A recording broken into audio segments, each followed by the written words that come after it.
सावन की सोमवारी का आगाज होने वाला है। बाबा खगेश्वर नाथ के दरबार में हैं। यहाँ क्या तैयारी चल रही है और अब की बार सावन में कितने सोमवारी होंगे, आइए यहाँ के प्रधान पुजारी राजन पंडा हैं हमारे साथ, उनसे जानते हैं।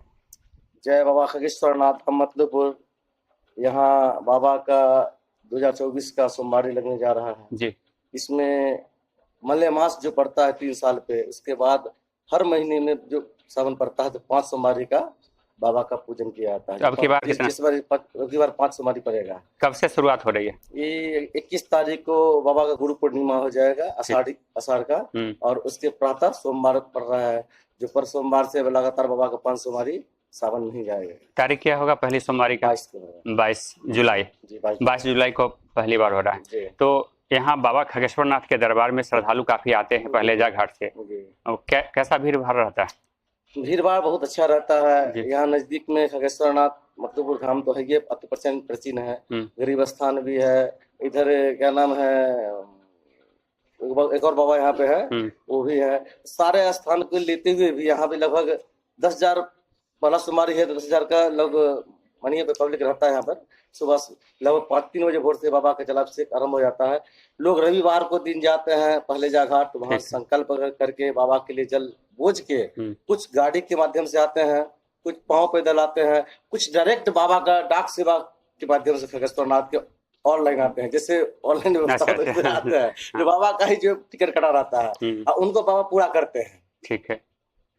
तो और इसके अलावे भी आसपास से जो है श्रद्धालु दिन भर आते रहते होंगे ग्रामीण, और लगभग यहाँ पे मुजफ्फरपुर, समस्तीपुर, दरभंगा तक का लोग बाबा का अभिषेक में आते हैं, पूजा में आते हैं, दर्शन में आते हैं। संध्या में बाबा का श्रृंगार किया जाता है, महाआरती किया जाता है। और यहाँ सुबह में हमारी समिति के लोग, कुछ न्यास समिति के लोग, कुछ पब्लिक सब, कुछ घोषणा से लोग आते हैं, बाबा का सेवा में लगे रहते हैं। सुबह में चाय नाश्ता वगैरह वगैरह, बम को सेवा, गर्म पानी सेवा, इस सब व्यवस्था मंदिर से किया जाता है। अच्छा, सावन की जो अलग अलग सोमवारी होती है, 4-5 सोमवारी होती है, जैसा कि आपने बताया कि ऐसे 4 सोमवारी होती है और 3 साल के अंतराल पर 5 सोमवारी होती है। ये बताइए कि सावन के अलग अलग सोमवारी में भीड़ की अलग अलग स्थिति रहती है क्या?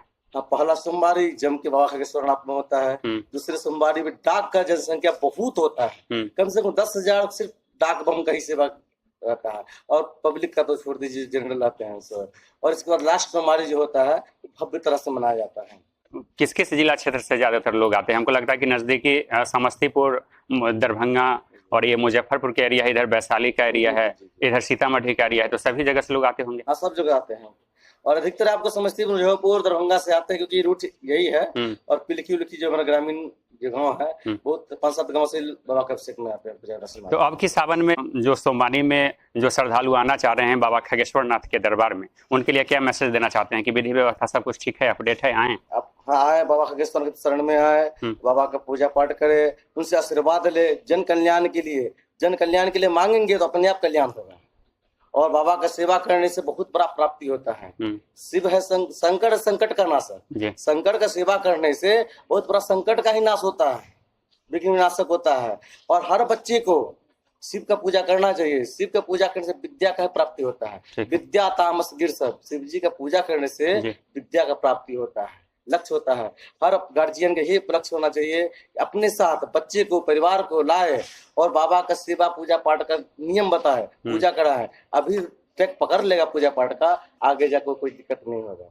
जो एक होता है ना, जो बच्चे को अंग्रेजी स्कूल में पढ़ाने से सिर्फ अंग्रेजी बोलता है, और हिंदी मीडियम कराने से हिंदी का भी अध्ययन होता है, अंग्रेजी का भी अध्ययन होता है। तब बच्चा को शुरू से ही लाइन दिया जाता है, ये भगवान है, ये राम है, ये रहीम है, ये सब कुछ अपना बताया जाता है। इसे सेवा करो, आगे से उन्नति होता है। तो आध्यात्मिक संस्कार जो है बचपन से ही किया जाना चाहिए। बाबा खगेश्वर नाथ का जो दरबार है प्रत्येक साल सजता है, प्रत्येक साल नहीं कहे, मतलब साल भर के अंदर जितने भी बाबा के लिए जो खास दिन होता है, सावन सोमवारी जो होता है, शिवरात्रि होता है, बसंत पंचमी होता है, नरक निवारण चतुर्दशी होता है, 1 जनवरी होता है, इस सब बाबा को जैसे बहुत व्यवस्था किया जाता है। हमारा ग्रामीण मंदिर है तो ग्रामीण लोग ही ना आएंगे, लेकिन हम लोग तो प्रख्यात करते हैं कि बाबा के दरबार में आए, अब बहुत दूर दूर से आए। यहाँ तो बड़े बड़े उपाधि आ चुके हैं। यहाँ तो खगेश्वर नाथ स्थान जो 10,000 वर्ष पुराना है, यहाँ तो बड़े उपाधि आया है, उनका रिजल्ट भी मिला है। जो बाबा से मांगा उसको बहुत पूरा हुआ है। सच्चे मन से जो भी श्रद्धालु अपनी अर्जी लगाते हैं बाबा के दरबार से कभी खाली नहीं जाते हैं। बाबा खगेश्वर नाथ के दरबार की ऐसी मान्यता है, ऐसी किंवदंती है कि सच्चे मन से आप जो भी अर्जी लगाते हैं बाबा जरूर उसे पूरी करते हैं और श्रद्धालु इसी कारण से बार बार आते हैं। एक मिनट सर, आप हमारे ग्रामीण ही हैं, नजदीकी हैं, आप क्या थे? बाबा के शरण में आते थे, बाबा आपको पूरा किए कि नहीं किए? बिल्कुल बिल्कुल बिल्कुल। आप कहाँ चले गए? खगेश्वर नाथ की कृपा है ना, वही आप लोग आप भी दर्शाइए बाबा के शरण में हम क्या थे, हम कैसे आगे पहुंचे हैं। इसी प्रकार भक्त सब यहाँ पर आए, बाबा का सेवा करें और हर मुरादें उनके बाबा पूरा करेंगे। तो जैसा कि राजन पंडा हमारे साथ थे, इन्होंने बताया कि कैसे बाबा के दरबार में जो आते हैं वो कभी खाली नहीं जाते हैं। जैसी आपकी अर्जी है, जैसी आपकी श्रद्धा है, जरूर कुछ न कुछ बाबा के दरबार से जरूर मिलता है। और इसी कारण से जो श्रद्धालुओं का तांता यहाँ हर खास मौके पर लगा रहता है। सामान्य दिनों में भी लोग आते जाते रहते हैं और पूजा पाठ का सिलसिला यहाँ बना रहता है। यदि आप भी इस सावन में बाबा खगेश्वर नाथ के दरबार में अपनी अर्जी लगाना चाहते हैं तो निसंकोच और बिना किसी झाग झपेट के, बिना लाग लपेट के आप भी आइए, बाबा के दरबार में आपका स्वागत है। और अब की बार खास बात ये है कि इस सावन 4 नहीं 5 सोमवारी बाबा के दर्शन और पूजन करने का मौका आपको मिल रहा है। सोमवार से सावन स्टार्ट है और सोमवार का सावन खत्म होगा। तो खास बात ये भी है कि सोमवार से शुरुआत हो रही है सावन की और सोमवार को ही इस सावन का समापन भी हो रहा है। दोनों यही संदेश देंगे कि बाबा के प्रत्येक सोमवार को आवे, अब प्रत्येक सोमवार नहीं हर सावन आए, 11 बेलपत्र लेके गंगा जल लेके बाबा के पास शरण में आइए, उनके बाबा हमेशा मुरादे पूरा करेंगे। बाबा खगेश्वर नाथ के दरबार की यह सीन आप देख पा रहे हैं, ये नंदिनी का मूर्ति बनाई गई है और उस तरफ जो आप देख पा रहे हैं 1955 में दर्शन के लिए आ गया था। अच्छा। और यहाँ भगवती भी जो है 1955 में दोनों श्रीपति जी महाराज लाए थे। अच्छा। और वहाँ पे अंकृत भगवती यहाँ पर है ही है, तो उनको जो है दर्शन के लिए लाया गया था। इनको जो भी है वो सती है, सती का पूजा होता है, इनको दर्शन किया जाता है, उनको पूजा किया जाता है। अच्छा। तो माता पार्वती की जो प्रतिमा स्थापित की गई है उनकी 1955 में इसकी स्थापना की गई थी और तब से लगातार श्रद्धालु आते रहते हैं। यह जो बोर्ड है, ये प्रतिमा की स्थापना यहाँ पर की गई थी। नंदिनी की जो प्रतिमा है, ऐसी मान्यता है। नंदी महाराज बाबा खगेश्वर नाथ का विशेष पत्रकार है जी, संवादवाहक है जी। इनको पूजा करने सबसे पहले इनका पूजा करें, इनको घंटी बजता है, देश वाला है, घंटी बजता है तो बाबा का द्वार खुलता है। बाबा पूछ जाते कोई भक्त मेरे पास आया है, तो ये संवाद पहुंचाते हैं बाबा के डायरेक्ट, इनको जरूर दर्शन करें। जैसे बाबा के दरबार में अपनी अर्जी लगानी है तो डायरेक्ट अपनी अर्जी लगाते हैं और ऐसे मान्यता है कि इनके कानों में अपनी संवाद कहा जाता है और इनके माध्यम से बाबा तक वो संवाद पहुंचता है और निश्चित रूप से वो फल के रूप में परिवर्तित होता है। क्या ऐसे ही मानता है क्या? बाबा खगेश्वर नाथ के दरबार में जो अन्य मंदिर है उसकी तस्वीर को आप देख पा रहे हैं, गरुड़ महाराज की तस्वीर है। गरुड़ महाराज जब से बाबा खगेश्वर नाथ हैं तब से गरुड़ महाराज है जी। ये रामायण युग का मंदिर है। राम लक्ष्मण जी को जो नागपाश लगा था तो इनको अभिमान हो गया था कि जो हम वो तो अपने रामावतार भगवान विष्णु हैं, उनको कैसे संकट पड़ गया, इनको अभिमान हो गया भगवान को कैसे खड़ा कर सकता है।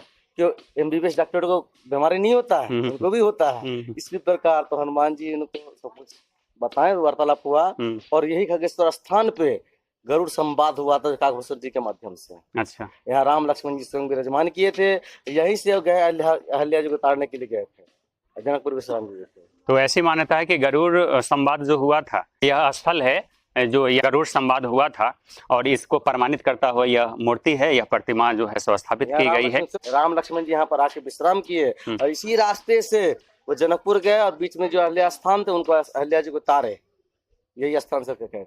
भगवान श्री राम जब अहिल्या स्थान माता अहिल्या के उद्धार के लिए गए थे और उसी क्रम में जो जनकपुर स्थान जो गए थे, मतलूपुर का वो रास्ता ही था और मतलूपुर बाबा खगेश्वर नाथ का वो दरबार है जहाँ वह स्थान है जहाँ भगवान श्री राम जो है रात्रि विश्राम किए थे और जिसके बाद से कालांतर में इस मंदिर का विकास होता गया और श्रद्धालुओं में आस्था भक्ति का केंद्र बनता चला गया। अब की बार आप भी निसंकोच बाबा के दरबार में आइए और अपनी अर्जी लगाइए और मनोवांछित फल पाइए। Deepak Kumar Tiwari, A to Z news live, Muzaffarpur, Bihar. जय बाबा खगेश्वर नाथ, मतलूपुर।